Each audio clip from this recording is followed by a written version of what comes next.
آج تمام اہل سنت و جماعت کو، عاشقان رسول کو یوم ختم نبوت بہت بہت مبارک ہو۔ آج 7 تاریخ ہے، 7 سپٹمبر ہے۔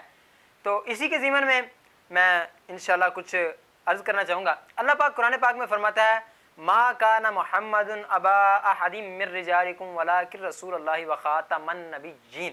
فرمایا کہ محمد تمہارے مردوں میں تمہارے باپ نہیں ہے، لیکن اللہ پاک کے رسول ہیں اور آخری نبی ہیں، خاتم النبیین۔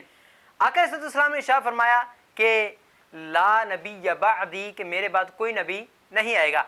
اب جو میں نے آیت پاک تلاوت فرمائی ہے، اس سے یہ ثابت ہوتا ہے کہ آقا علیہ السلام کے بعد کوئی نبی نہیں آئے گا۔ یہ آپ نے بات ذہن میں رکھنی ہے۔ آج کل بہت سارے ایسے لوگ ہیں کہ جو جھوٹے نبیوں کو مان چکے تھے اور ان کی وہ لوگ آج کل پیروی کر رہے ہیں۔ اسی طرح آقا علیہ السلام کے حدیث پاک ہے کہ فرمایا کہ میری امت میں 30 جھوٹے کذاب آئیں گے جو نبوت کا دعویٰ کریں گے، لیکن وہ جھوٹے ہوں گے۔ اسی کے ضمن میں حضرت سیدنا سلیمان فارسی رضی اللہ تعالیٰ عنہ، چونکہ یہودیوں کے بہت بڑے عالم بھی گزرے تھے، ان کی تقریباً عمر 250 سال تھی۔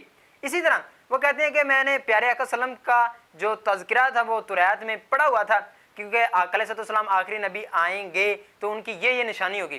تو انہوں نے سب سے پہلے کام کیا کیا کہ وہ آقا علیہ السلام کی بارگاہ میں حاضر ہوئے، تو انہوں نے ایک ٹوکڑا آقا علیہ السلام کی بارگاہ میں کھجوروں کا پیش کیا۔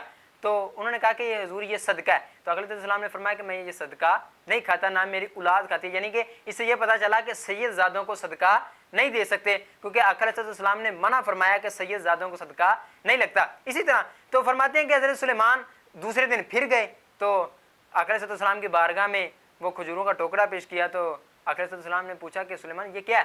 تو آپ نے عرض کیا حضور یہ تحفہ ہے، ہدیہ ہے۔ تو آقا علیہ السلام نے صحابہ کرام کو فرمایا کہ ہاتھ بڑھاؤ، اس کو کھاؤ۔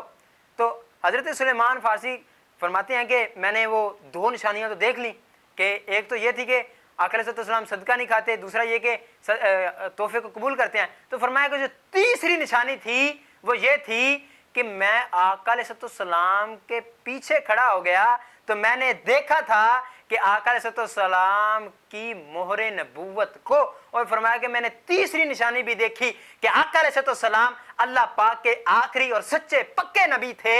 تو فرمایا کہ میں نے جب مہر نبوت کو دیکھا تو میں فوری کلمہ پڑھ کے مسلمان ہو گیا۔ حضرت سیدنا جابر بن سمرہ رضی اللہ تعالیٰ عنہ فرماتے ہیں کہ آقا علیہ السلام کی مہر نبوت کبوتری کے انڈوں کی طرح تھی، یعنی کہ آقا علیہ السلام کی جو مہر نبوت ہے، خاتم النبیین تھے آقا علیہ السلام، وہ اللہ پاک نے آپ کے جسم میں ایک نشانی لگا دی کہ جو نہ مانے تو اس کو پتہ بتا دے کہ آقا علیہ السلام ہی آخری نبی ہیں۔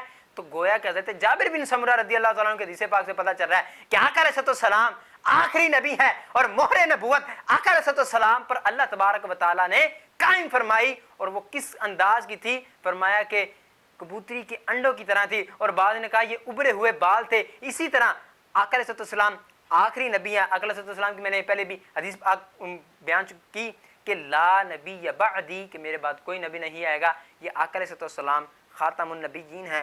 اپنے بچوں کو یہ ان کی گھٹی میں پلائیں کہ آقا علیہ السلام آخری نبی تھے، آخری نبی ہیں، آپ کے بعد کوئی نبی نہیں آئے گا۔ تو بابا جی نے ہمیں ایک نعرہ دیا کہ تاجدار ختم نبوت زندہ باد، زندہ باد۔